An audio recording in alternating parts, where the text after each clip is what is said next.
Assalamu alaikum, my dear students. I hope all of you are fine and doing well. So, topic here that we are going to discuss today it is the introduction to iron.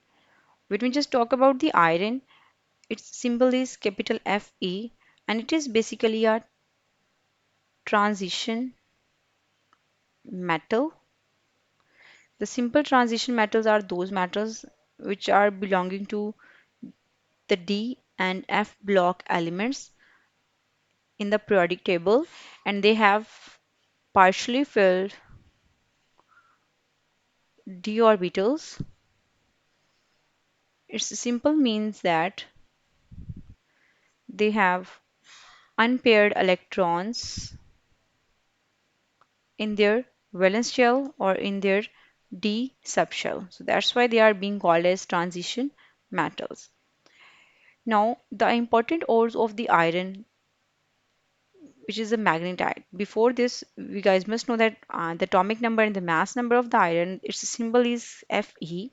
Atomic number is 26, means it contains 26 electrons total and total 26 protons. Atomic weight is 55.85, which can be written as 56. The symbol of iron is Fe. Its electronic configuration for the valence shell, we have 3d6 4s2. So here 3d6 4s2. You guys can see that its d orbital, it must have 10 electrons, but here it has 6 electrons in it. So that's why it is being called as the transition metal. And its acidic basic properties, they have equal relative strength for the acid as well as for the base.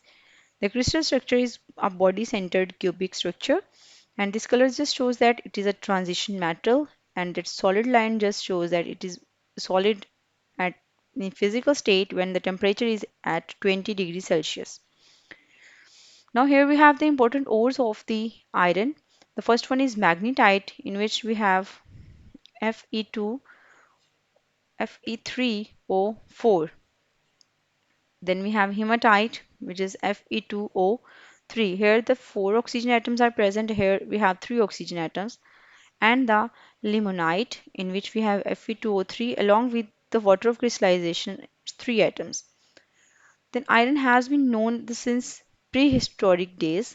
It was basically used in Egypt in the year 1500 BC, and it is also known that the Chinese also used the iron as early as 2500 BC, and in the subcontinent iron was produced around 600 BC. So this was some prehistoric story about the iron, that how it will be used and what type of people just do different types of processes by using the iron.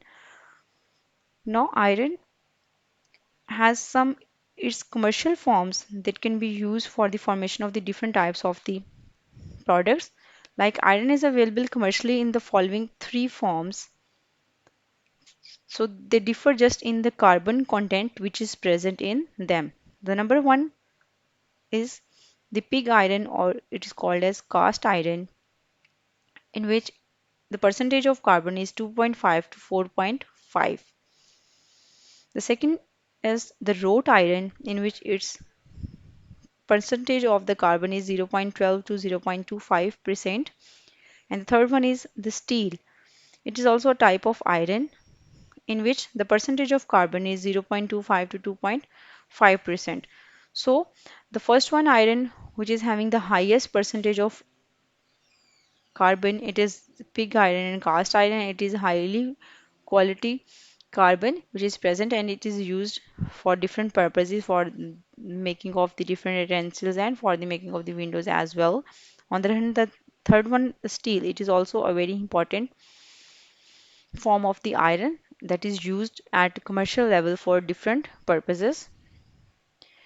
And after this we have the composition of the wrought iron.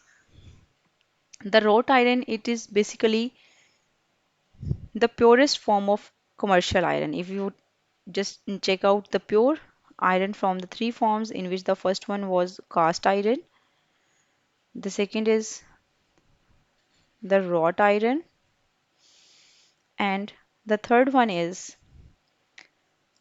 steel. So in all of these,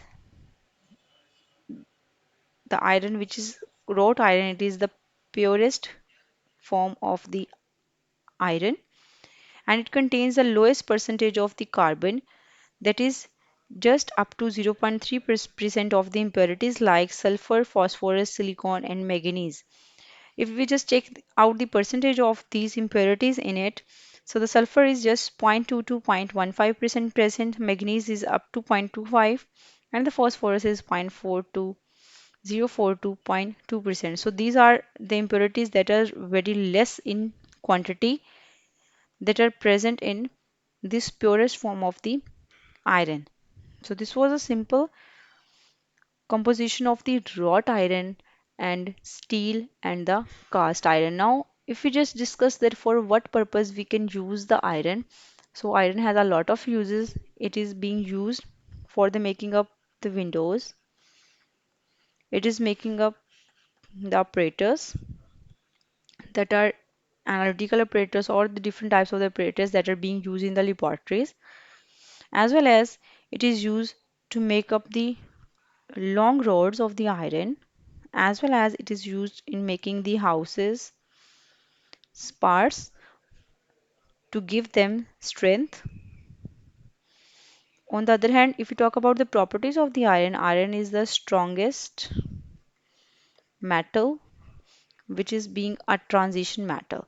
So this was a simple topic that we have today about the introduction of the iron. I hope you guys understand, and if you have any queries, you may ask me about that in the comment section, and I will get back to you guys soon. In the next topic, we will discuss the manufacturing of the wrought iron, that what is the main purpose and what are the chemical reactions that are being used for the preparation of the wrought iron, which is the purest form of the iron. For that time, you guys keep learning and have a good day.